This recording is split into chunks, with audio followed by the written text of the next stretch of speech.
وَلِتَصْغَىٰ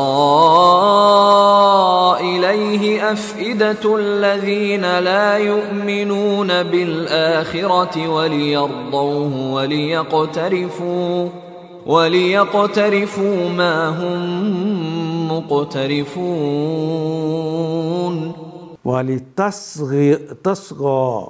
تصغیٰ کہتے ہیں مائل ہونے کو. صغا یصغو، ناصرا ینصر اس کا باب ہے. توجہ کرنا ہونا، مائل ہونا. لتصغا الیہم، تے جو کلمے کے شروع میں آ گیا ہے، صغا سے پہلے جو کلمہ تا لگا ہے، اس لیے آیا کہ آگے افیدہ کا کلمہ آ گیا ہے.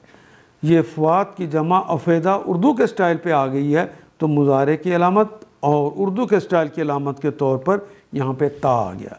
لتصغا الیہ، تاکہ وہ اس کی طرف مائل ہو جائے. افیدہ تو دل، الذین لا یؤمنون، الذین وہ تمام لوگ، لا یؤمنون وہ ایمان نہیں لاتے، نہ لائیں گے.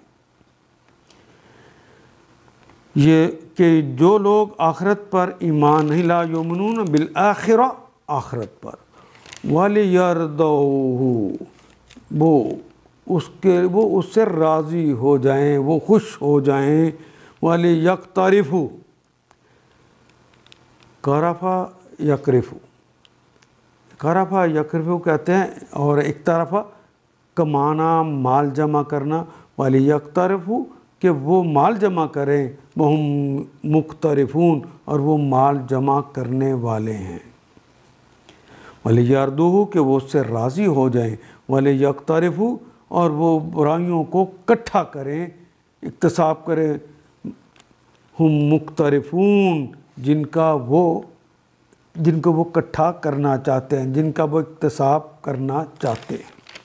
وَلِتَصْغَىٰ إِلَيْهِمْ أَفْئِدَةُ الَّذِينَ لَا يُؤْمِنُونَ بِالْآخِرَةِ. یہ سب کچھ ہم انہیں اس لیے کرنے دے رہے ہیں کہ جو لوگ آخرت پر ایمان نہیں رکھتے، ان کے دل اس خوشنما دھوکے کی طرف مائل ہو جائیں اور وہ اس سے راضی ہو جائیں.